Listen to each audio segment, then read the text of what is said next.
Today we are going to get into the fourth episode of Star Wars Vision Season 2, I Am Your Mother. Just letting you know there are spoilers ahead, so if you haven't watched it, just go and do that and come back. So I Am Your Mother is produced by Aardman. It's the famous studio behind Wallace and Gromit, Chicken Run and more. And seriously, if you haven't seen The Wrong Trousers, please just stop whatever you are doing right now and just go watch The Wrong Trousers. It's literally one of the best animated things of all time.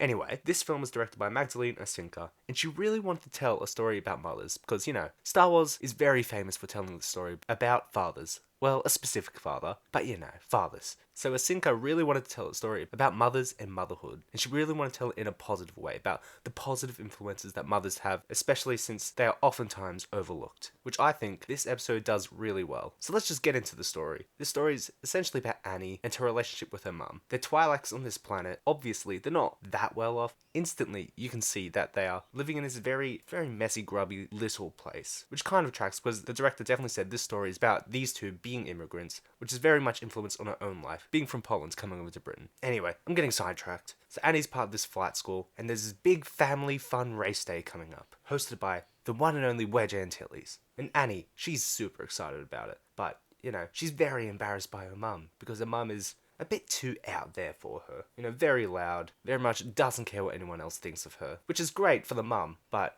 for Annie, it can be a bit embarrassing at times. So Annie doesn't tell her about this race and goes off to school, still being a bit embarrassed about how much their mum just wants to be part of their life. And in this introduction to these characters, we get this nice moment where we see the mum teaching Annie how to fly. So we can definitely see that the mother has influence on her. So Annie gets to school, gets to the race and is hanging out with her friends, just talking about why Annie didn't invite her mum, when suddenly she comes across Julian Van Riepel, and instantly we get this rivalry between them, which is a really great setup because Julian Van Riepel and her mum are 100% just foils for Annie and her mum, whereas Annie and her mum don't seemingly get along the best right now. It immediately shows that the Van Riepels just look like each other and seemingly get along very well with one another. And that isn't very good for Annie's self-esteem. Anyway, the race is about to start, and suddenly we have one of the most embarrassing entrances to any race. Like, we have the classic, bra coming down to start the race, but it's from Annie's home, with her mum coming in with a big boxy home, which instantly embarrasses Annie. She doesn't want to be there. Look at her. She doesn't want any of this. Anyway, the mum finds out about the race and drags her daughter along. So the race goes on. We get some funny moments here and there. And then Annie finally confronts her mum about her embarrassing her. Obviously, the mum is a bit taken aback. But as they're targeted by the Van Riepels, the mum gets her shit together and proves her worth to her daughter. And the daughter, she feels a bit bad about the outburst. She takes control. She trusts her mum. They do the Ryloth roll and they defeat the Van Riepels, coming first. And Annie finally just understands her mum like she hasn't before. I want to get back to the Van Riepels.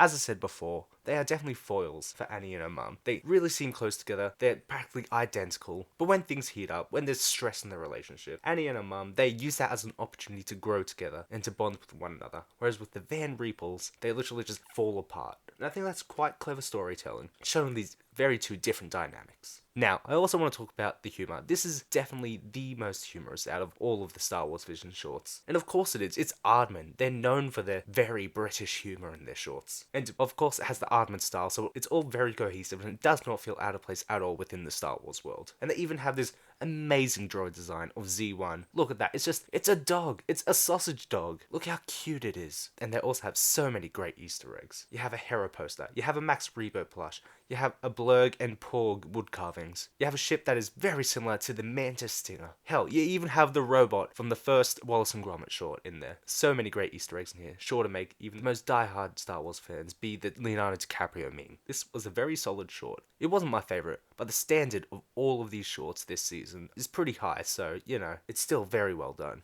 Anyway, let me know what you thought down below. Until next time, when the adventure continues.